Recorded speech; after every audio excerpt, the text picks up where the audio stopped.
بسم الله الرحمن الرحيم الحمد لله وكفى وسلام على عباده الذين اصطفى أما بعد فأعوذ بالله من الشيطان الرجيم بسم الله الرحمن الرحيم يا أيها الذين آمنوا استعينوا بالصبر والصلاة إن الله مع الصابرين وقال تعالى حافظوا على الصلوات والصلاة الوسطى صدق الله العظيم قال النبي صلى الله تعالى عليه وسلم أن الصلاة عماد الدين فقد أقامها أقام الدين فمن هدمها هدم الدين أو كما قال عليه الصلاة والسلام۔ عزیزان گرامی کا جمعہ کا دن ہے اور ہم سب جمعہ کے دن کا ایک اہم فریضہ نماز جمعہ کو ادا کرنے کے لیے مسجد تشریف لائے۔ جب جمعہ کا دن ہوتا ہے تو ہم میں سے بہت سے حضرات جمعہ کی نماز سے بہت پہلے ہی سے جمعہ کی نماز کی تیاری شروع کر دیتے، غسل کرنا، کپڑا اچھا پہننا، خوشبوئیں لگانا۔ اکثر حضرات جمعہ کی سنتوں کو یاد رکھے ہوئے کہ خوشبو لگائی جائے، غسل کیا جائے اور پھر نماز کے لیے جایا جائے۔ جس طرح اللہ تبارک و تعالی نے ہم کو جمعہ کا دن عطا کیا ہے نماز کے لیے، اسی طرح اللہ نے ہر دن میں 5 وقتہ نماز ہمارے لیے فرض کی۔ ہمارا کوئی حاکم، کوئی کلیکٹر یا کوئی بڑا عہدیدار ہم لوگوں میں سے کسی کو پکارے تو ہم لوگ اس کی ملاقات کو شرف قبولیت سمجھتے ہیں، اور پھر مختلف لوگوں میں اس کا چرچا ہوتا ہے کہ ہماری پہچان اس سے ہے، ہماری پہچان اس سے ہے، ہماری ملاقات اس سے ہے، ہمارا بیٹھنا اٹھنا اس سے ہے۔ ہم اس کو فخر کی بات سمجھتے ہیں، اگرچہ کہ وہ عہدیدار کافر ہی کیوں نہ ہو، لیکن اللہ تبارک و تعالیٰ کا منادی دن میں 5 مرتبہ اس حاکم اور اس بادشاہ کا نام لے کر پکارتا ہے جو دنیا کے حاکموں کا بھی حاکم ہے، دنیا کے بادشاہوں کا بھی بادشاہ ہے، جو اقتدار دینے کا مالک ہے اور اقتدار لینے کا بھی مالک ہے، جو عزتیں دینے کا بھی مالک ہے اور عزت چھین کر ذلت دینے کا بھی مالک ہے۔ اس کا منادی دن میں 5 مرتبہ ہم کو پکار رہا ہوتا ہے۔ ہمارے کانوں میں اللہ کے نام کی صدائیں پڑتی ہیں، اس کے باوجود ہم نہیں جاتے۔ تو نعوذ باللہ من ذالک، ذرا ہم یہ سوچیں، کیا دنیا کا حاکم اس حاکم حقیقی سے بڑا ہے؟ ذرا سوچیں کہ جو دنیا کا بادشاہ ہے کیا وہ اللہ سے بڑا ہو سکتا ہے؟ نہیں ہو سکتا، اس لیے کہ اس حاکم کو جو حکومت ملی ہے وہ بھی اللہ نے دی، وہ حاکم بھی اللہ کا محتاج ہے، اس کے رعایا بھی اللہ کے محتاج ہے۔ اگر مثال کے طور پر جس طرح ابھی حکومت نے عورتوں کو پیسہ دینا شروع کیا، اب اس میں عورتیں آج بھی فکر کرنے لگے کہ جلد سے جلد ڈاکومنٹ تیار ہو جائے تاکہ ہم کو پیسہ ملنے لگے، اور اس کے لیے انتھک محنتیں کر رہے ہیں، بھاگ دوڑ کر رہے ہیں۔ ڈاکومنٹس میں اگر آدھار کارڈ وغیرہ اپڈیٹ نہیں ہے تو پہلے وہ کام مکمل کریں، سب کام پیچھے رکھیں گے۔ کیوں؟ حکومت پیسہ دے رہی ہے، تو اس حکومت کے پیسے کے لیے نہ ہم دن دیکھتے ہیں نہ کوئی کام دیکھتے ہیں، اس چھوٹے تھوڑے سے پیسے کے لیے ہم لوگ بھاگ دوڑ میں لگ جاتے ہیں۔ ذرا سوچیں کہ ہم صبح کو جب آنکھ کھلتی ہے تب سے لے کر رات کی آنکھ بند ہونے تک، اور رات کی آنکھ بند ہونے سے صبح کی آنکھ کھلنے تک اللہ تعالیٰ کی کتنی نعمتوں میں پل کر بڑے ہو رہے. ہمیں روز کھلاتا ہے، بھوکا نہیں سلاتا. ہمیں روز اچھا پہناتا ہے، ہم سے محبت کرتا ہے. دنیا کے حاکم جب اقتدار پر بیٹھنے کا وقت آتا ہے ووٹ لینے کے لیے تو پیسہ دیتے ہیں ان کی غرض کے لیے، اور جب وہ مکمل ہو جاتا ہے ان کا مقصد تو پھر وہ ہٹ جاتے ہیں اس چیز سے، کام بھی نہیں کرتے. پھر تم کون اور ہم کون؟ لیکن اللہ ایسا اللہ جس کی ہم 24 گھنٹے نافرمانی کر رہے ہیں، جس کو ہم بہت کم یاد کرتے ہیں، وہ ہم کو عالی شان گھر دیا ہے، بنگلہ دیا ہے، کھانا دیا ہے، بستر دیا ہے، سکون کی زندگی دے رہا ہے، اور اس کے بدلے میں صرف یہ چاہتا ہے کہ بندہ اس کی اطاعت کرے، اس کی فرما برداری کرے، اس کی شکر گزاری کرے. ہم سے وہ نہیں ہوتا. اچھا، اس کی شکر گزاری میں، اس کی عبادتوں میں محنت بھی نہیں ہے. بس 5 وقت آنا ہے، 10 منٹ کے لیے اس کے سامنے جھکنا ہے، اس سے بات کرنا ہے، اس کی تعریف بیان کرنی ہے اور چلی جانا ہے. اور یاد رکھو اس چیز سے اللہ کی شان میں رتی برابر بھی بڑھوتری نہیں ہے. اور اگر تم یہ عمل نہیں کرو گے تو اللہ تبارک و تعالیٰ کی شان میں رتی برابر بھی کمی نہیں ہو سکتی. وہ ہماری نمازوں کا محتاج نہیں ہے. جب اللہ تبارک و تعالیٰ نے آدم علیہ السلام کو پتلا بنانا چاہا تو فرشتوں نے کیا کہا تھا؟ فرشتوں نے یہ کہا تھا کہ آپ کیوں بنا رہے ہیں؟ ہم ہیں عبادت کے لیے، ہم ہیں آپ کی فرما برداری کے لیے. اس وقت اللہ تبارک و تعالیٰ نے کہا تھا ہم جو جانتے ہیں آپ نہیں جانتے. اور پھر یہ ہوا کہ پتلا بنایا گیا، آدم علیہ السلام کے اندر جان ڈالی گئی، سجدے کا حکم فرشتوں کو دیا گیا. اور ایسا شخص بھی تھا فرشتوں کے اندر جس نے فرشتوں سے زیادہ عبادت کی.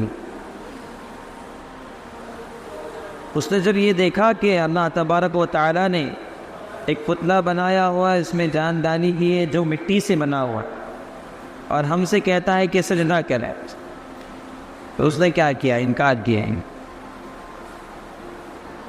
اور اس کے ایک سجدے کے انکار کی وجہ سے اللہ تبارک و تعالیٰ نے تمام نعمتیں چھین کر کے اس کو ذلیل اور رسوا کر دیا. اس شیطان نے جب اللہ سے کہا تھا کہ میں آپ کے بندوں کو بہکاؤں گا، تو اللہ تبارک و تعالیٰ نے اس سے کہا تھا جا، جو تیرے بہکاوے میں آ گئے وہ تیرے، اور بہکاوے میں آنے کے بعد بھی اگر میرے بندے توبہ کر لے تو میں اس کو معاف کر دوں گا. اب ذرا سوچو، ایک بندہ نافرمانی کر رہا ہے لیکن معافی مانگنے کے بعد اللہ تبارک و تعالیٰ اس کو بھی معاف کر دے رہے. سوچنے جیسی بات ہے. ہم تو غلطی کر رہے ہیں، کوتاہی کر رہے ہیں، ہم سے لغزش بھی ہو رہی ہے، لیکن اللہ تبارک و تعالیٰ کیا کر رہے ہیں؟ معاف بھی کر دے رہے. اب ذرا سوچو، ایسے حاکم کیا انہوں نے کس طرح شکر گزار بننا چاہیے. اچھا، یہ تو ایک بہانہ ہے، شکر گزاری ایک بہانہ ہے. کوئی بھی بندہ اللہ کا شکر ادا کرنا چاہے تو وہ شکر ادا کر ہی نہیں سکتا، شکر ادا کر ہی نہیں سکتا. مثال کے طور پر ایک بندہ، اللہ کی اس کی سب سے بڑی نعمت یہ ملی ہے کہ وہ سانس لے رہا ہے اور سانس کو چھوڑ رہا ہے، اور یہ سب سے بڑی نعمت مانی جاتی ہے. اب اگر کسی کی سانس رک جائے تو وہ موت کا نظارہ کرنے لگتا ہے.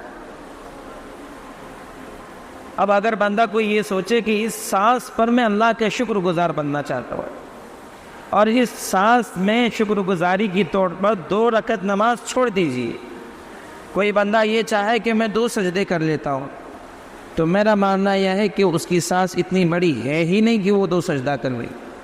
وہ سانس لے کر کے سجدے میں جائے گا، سانس روک کر کے اللہ کی تسبیح بیان کرنے کے لیے.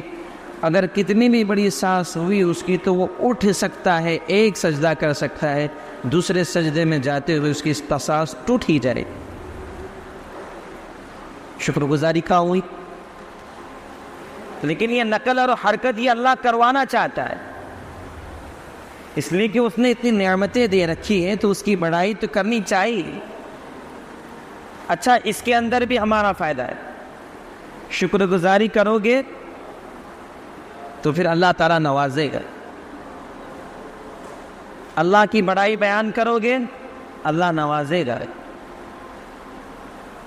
اب آپ ذرا سوچیں کہ جو شیطان ایک سجدے سے اس نے انکار کیا تو اس کا کیا بنا. اب اگر ہم ذرا غور کریں کہ کتنے ہم سجدوں سے انکار کر رہے ہیں. انکار نہیں کرتے ہیں لیکن یہ ہے کہ چھوڑ دیتے ہیں نماز.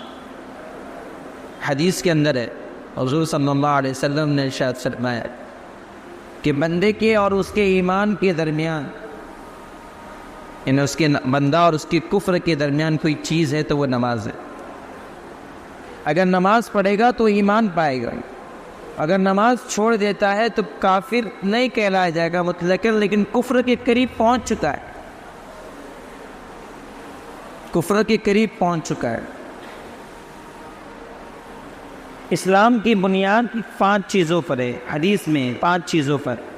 ایک ہے توحید و رسالت، دوسری ہے نماز، تیسرا ہے روزہ، چوتھا ہے زکوٰۃ اور 5واں ہے حج. ہم ذرا سوچیں، یہ 5 چیزیں، 5 ستون ہیں کسی عمارت کے. کسی عمارت کے اگر 5 ستون ہیں اور 5 ستون کا اس عمارت کے لیے ہونا ضروری ہے. اگر اس ستون کو ہٹا دیا جائے، ایک ستون کو، نماز والے عمارت کے اندر سے بلڈنگ بنا رہے ہیں 5 ستون کی، 5 کالم کی. اب اسے بلڈر نے یہ کہا کہ اس کو 5، مستری نے کہا کہ 5 کالم ضروری ہے، 5 ستون ضروری ہے. اب اگر ہم یہ کہیں کہ نہیں 4 ہی لگانا ہے، ہم اپنی عقل دوڑائے تو وہ عمارت ٹک سکتی ہے؟ نہیں ٹک پائے. تو اسلام کی بنیاد بھی 5 ستونوں پر ہے. اگر ایک ستون ہٹا دیا جائے تو ذرا سوچئے کہ ہم کامل ایمان والے ہیں کیا. اور ان 5 میں سب سے زیادہ فضیلت ہی نماز کی ہے. اور کل قیامت کے دن سب سے پہلا نماز ہی کا حساب ہوگا. آئے دن جمعہ میں جب تقریریں ہوا کرتی ہیں تو اکثر ائمہ کی تقریر نمازی پر ہوتی ہے. لوگ کہتے ہیں مولانا کو نماز کے علاوہ کچھ سمجھتا ہی نہیں، کیا معلوم دوسرا کچھ بیان آتا ہے کہ نہیں. دوسرا موقع آپ لوگ دیتے کہاں ہے؟ دوسرے عنوان کا موقع آپ دیتے کہاں ہے؟ نماز پڑھیں گے، مسجدوں میں آئیں گے تو دوسری بات کہی جائے گی نا. اب جو اہم بات ہے وہی تو کہا جائے گا اور بار بار کہا جائے گا. قرآن کریم میں ہے کہ حافظوا علی الصلاوات والصلاۃ الوسطیٰ، عصر کی نماز اور باقی 4 نماز یعنی 5 نمازوں کی حفاظت کرو، پابندی کرو. اچھا، اس نماز سے ملے گا کیا؟ یہی چیز آخرت میں نجات کا ذریعہ ہے. نماز ایک نور ہے اور یہ نور جنت میں سمجھ میں آتا ہے. اور جو اللہ کے سچے بندے ہوتے ہیں ان کو دنیا میں ہی مزہ آنے لگتا ہے. اور اگر عام آدمی بھی جو نماز کا پابند ہو اس سے نماز کا مطلب پوچھو، اس کا مزہ پوچھو نماز کا، آپ کو بتائے. سائنس نے نماز پر جب ریسرچ کرنا شروع کیا تو انہوں نے دنیا کے اعتبار سے اور جسم کے حساب سے جو فائدے ہیں باڈی کے حساب سے اس کو گنایا. کافر تھے تو وہ بھی دنگ رہ گئے کہ نماز ہے کیا. روزے پہ ریسرچ کیا تو کینسر کا علاج نکال دیا. کافر ریسرچ کر رہے ہیں، انکار کرنے والے ریسرچ کرتے ہیں اور دنیاوی مقصد نکالتے ہیں، فائدہ نکالتے ہیں. اور ہمارے سامنے دنیاوی فائدہ بھی ہے، آخرت والا فائدہ بھی ہے اور ہم نہیں کرتے. 5 وقتہ نماز پڑھنے کے لیے مسجد میں آنا اللہ کے لیے جو ہم کو صبح سے لے کے شام تک، شام سے لے کے صبح تک نعمتیں عطا کر رہا ہے، ذرا کوئی بتائے گا کہ کتنی نعمتیں وہ اللہ کی پورے دن میں لیتا ہے؟ اور ذرا غور کریں کہ ایک بھی نعمت کا حق ہم پر ہے؟ جس طرح ہم اللہ کا اگر فرما برداری نہیں کرتے، شکر گزاری نہیں کرتے، تو ذرا سوچیں ہم اس نعمت کی لینے کے حقدار بھی ہیں کہ نہیں؟ لیکن پھر بھی اللہ عطا کر رہا ہے، کیوں؟ اپنے بندوں سے محبت کرتا ہے۔ اور اللہ تو صاف کہتے ہیں ہم تم سے روزی کمانا نہیں چاہتے، رزق تو ہم دیں گے، تم نماز تو پڑھو، تم ہماری اطاعت کرو، تم عبادتیں کرو، تم ہم سے مانگو، ہم تم کو عطا کریں گے۔ اگر مسجد کے ممبر سے یہ اعلان ہو جائے کہ جو 5 وقتہ نماز پڑھے گا اس کو ہر نماز میں 500 روپے دیا جائے گا، تو مساجد کی تعمیر میں اضافہ ہونے لگے گا، مصلیوں کے لیے جگہیں کم پڑ جائے گی۔ کیوں؟ پیسہ مل رہا ہے بھائی۔ پتہ چلا آدمی کے دل کے اندر صرف پیسے کی وقاعت ہے، اور وہ ایسا پیسہ ہے کہ اگر کروڑوں اور اربوں بھی کما لیا تو جنازے میں ساتھ میں نہیں لے کے جائے۔ ہارون رشید ایک بادشاہ گزرا ہے، دولت اور اقتدار بہت تھی، اس نے نصیحت کیا کہ جب میں مروں گا تو میرے ہاتھ کو جنازے سے اور کفن سے باہر نکال دے رہا ہے۔ لوگوں نے کہا کیوں ایسے کیوں نصیحت کر رہے ہیں؟ کہنے لگا تاکہ لوگوں کو پتہ چلے کہ حاکم اور بادشاہ بھی جب مرتا ہے تو خالی ہاتھ جاتا ہے، حاکم اور بادشاہ بھی مرتا ہے تو خالی ہاتھ جاتا ہے۔ آدمی جب آتا ہے بچے کی شکل میں تب بھی خالی ہاتھ آتا ہے، اور بن کے بغیر کپڑے کے آتا ہے، جاتا تو کپڑے کے ساتھ ہے لیکن آتا ہے بغیر کپڑے کے ساتھ، تو آنے کے بعد اس کی حیثیت یہ پتہ چلتی ہے کہ یہ صرف گوشت کا لطفہ باہر آیا ہے ماں کے پیٹ سے، اور جانے کے بعد اس کی اوقات معلوم پڑتی ہے کہ بغیر سلے ہوئے کپڑے میں لپیٹ کے جا رہا ہے۔ جب قبر کی تنہائیوں کا جب تم علم رکھو گے، معلومات لوگے، پڑھو گے، تو پتہ چلے گا کہ قبر کا کیا حال ہوتا ہے۔ اگر نماز پڑھو گے تو قبر کے عذاب سے بھی بچاؤ۔ لوگ کہتے ہیں اتنے نمازیں پڑھتے ہیں کچھ تو فائدہ ہوتا نہیں۔ حدیث کے اندر آتا ہے ایک صحابی نے کسی ایک بندے کی شکایت تھی کہ اللہ کے رسول وہ نماز بھی پڑھتا ہے اور فلاں فلاں فلاں فلاں برائیاں بھی کرتے ہیں۔ حضور نے فرمایا ان قریب اس کو برائی، اس کی نماز اس کو برائی سے روک دے گی۔ اگر کوئی بندہ گناہگار ہے، اس کے اندر کوئی برائی ہے، 2 رکعت صلاۃ التوبہ پڑھتے رہے اور اللہ سے اس کی برائی کی خاتمے کی دعا کرتے رہے، برائی ختم ہو جائے گی۔ ہم کو کیا ہو گیا کہ ہم مسجدیں بناتے ہیں تو اس میں عمارت بنانے کے لیے پیسہ خرچ کر رہے ہوتے ہیں اور یہ سمجھتے ہیں کہ ہم بہت اچھا کام کر رہے ہیں۔ یاد رکھیے گا اگر کوئی بندہ نیکیاں ہی نیکیاں کر رہا ہے، صدقہ اور خیرات کرتا ہے، غریبوں کی اس کے اندر ہمدردی ہے، تمام نیکیاں ایک طرف، اور اگر نماز نہیں پڑھتا تو اس کی نیکیاں اس کو کوئی کام نہیں دے گی۔ آپ ذرا غور کرو، یہ کافر مشرکین بھی لوگوں کی ہمدردیاں کرتے ہیں، تنظیمیں بنائے رکھیں، اللہ ان کا بدلہ ان کو دنیا میں ہی دے دیتا ہے اس چیز کا۔ نماز نہیں پڑھ رہے، ایمان نہیں ہے، توحید و رسالت نہیں ہے، تو پھر ایمان ان کا جو ہی دینا ہے ان کو کوئی کام نہیں دے گا۔ ایک بندہ ہے غریب ہے، ایمان والا ہے،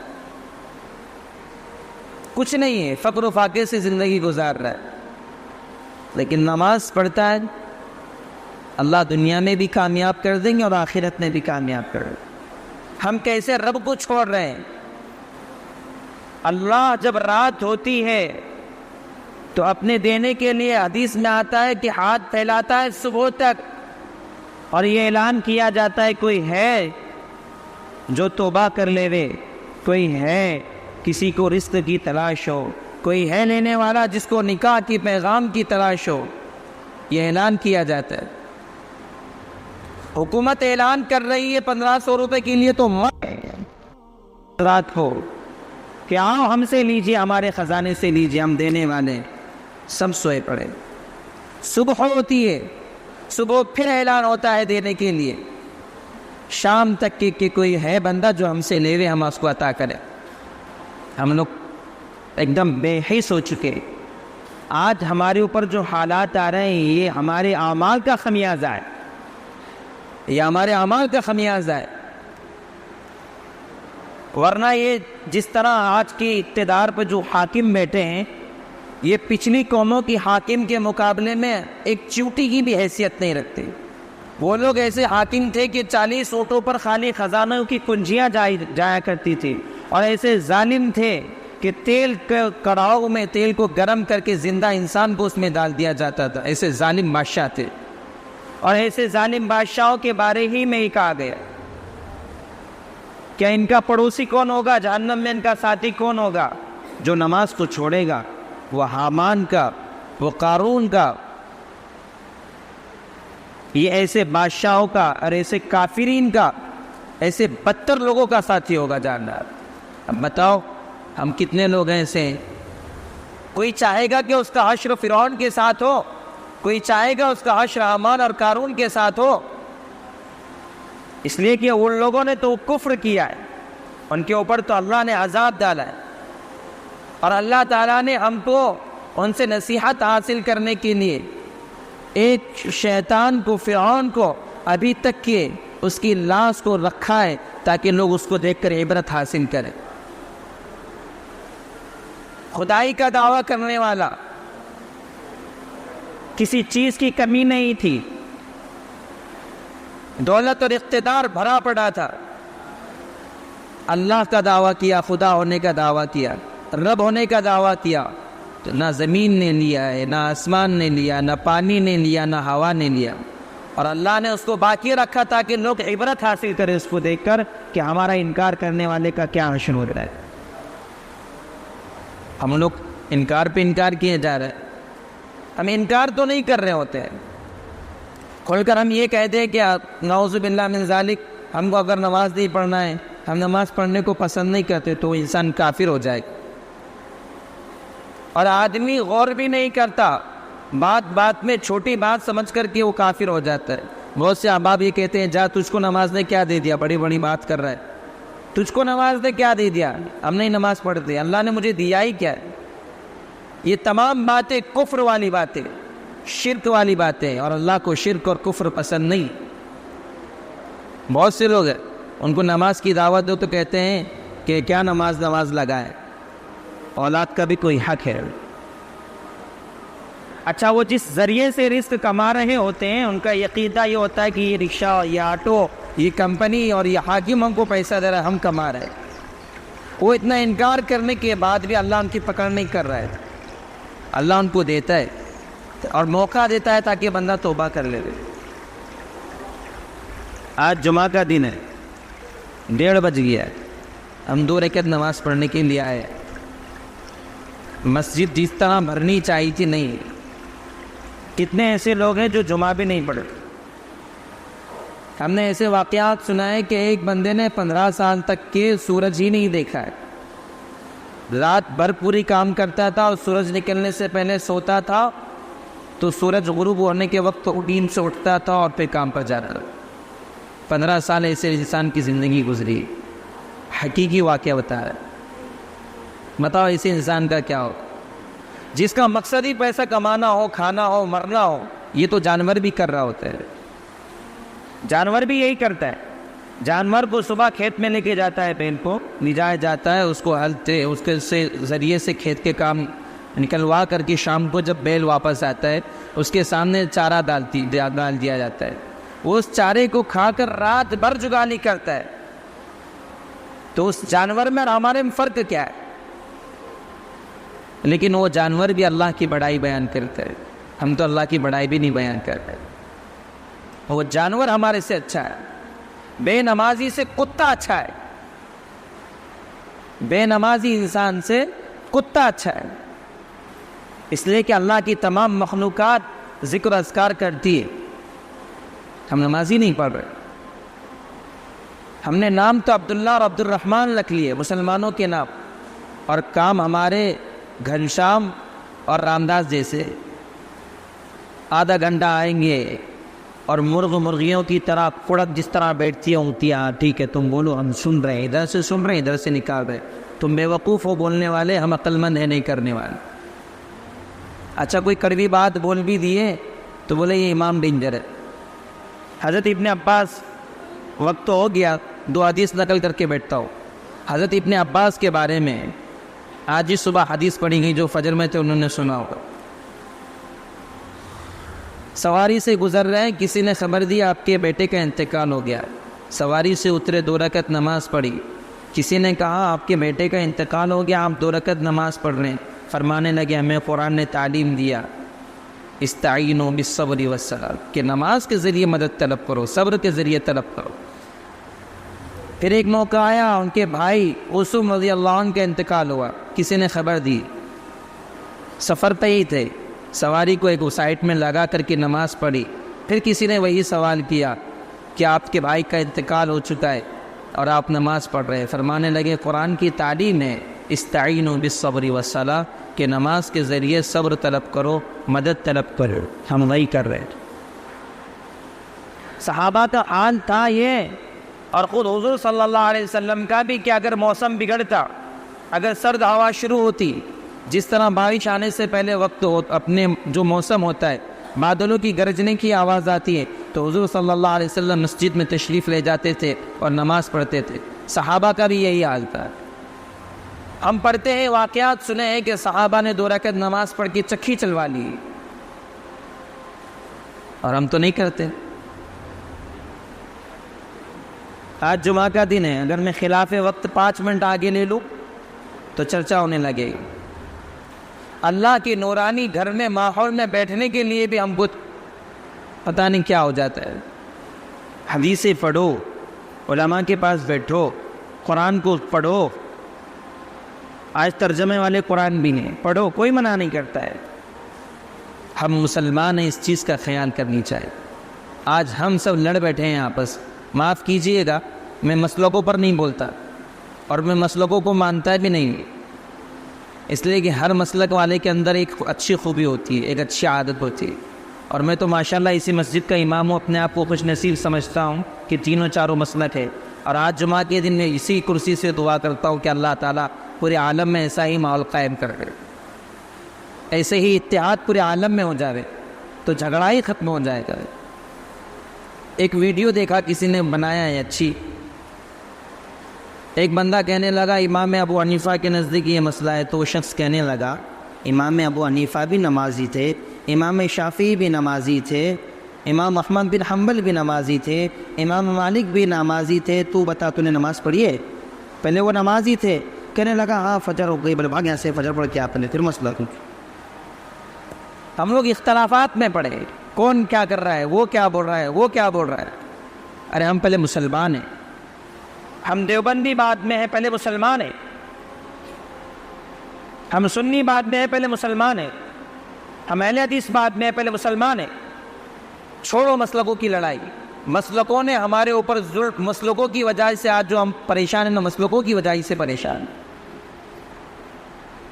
ایک دوسرے کے دل میں ہمدردی ہو، ایک مسلک والا دوسرے مسلک سے گلے لگے، ایک مسلک والا دوسرے مسلک کے علماء سے محبت کرے۔ مفتی سلمان صاحب ازہری جو سنی جماعت سے تعلق رکھتے، 10 مہینے سے جیل میں، کس نے دعا کیا ان کے لیے؟ آج ان کی اللہ نے رہائی کا فیصلہ کر دیا۔ کتنے لوگوں نے ان کے لیے 10 مہینے سے وہ اندر دعا کی ہوئی؟ دیوبندی مسلک سے مولانا کلیم صدیقی جیل کے اندر، کس نے دعا کی ان کے لیے؟ کون سے دیوبندی نے دعا کی ان کے لیے؟